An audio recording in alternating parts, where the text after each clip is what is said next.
Kinilig ang mga pasahero ng LRT Line 2 dahil sa iba't ibang gimmick ngayong Valentine's Day na hindi lang para sa mga magkasintahan o mag-asawa, kundi maging sa magkakapamilya at mga single.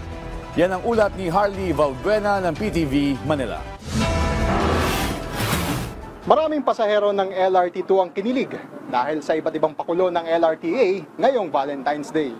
Alas 7 ng umaga nang magsimula ang mga Valentine's gimmick sa LRT2.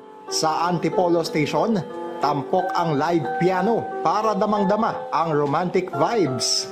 Bukod sa bulaklak, ipinamigay din ang mga toothbrush at rubbing alcohol. Ano pong reaksyon nyo? Nabigyan kayo ng bulaklak at toothbrush?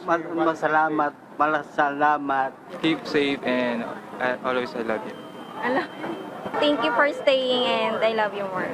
Nakaset up din ang photo booths na para sa mga magkasintahan, magkakaibigan, magkakapamilya o kahit solo ka lamang.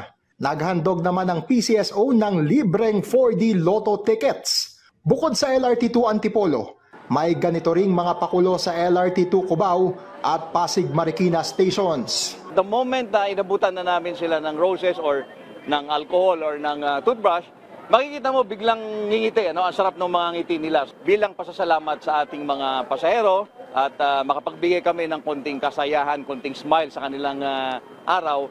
Mula sa PTV, Harley Valbuena para sa Balitang Pambansa.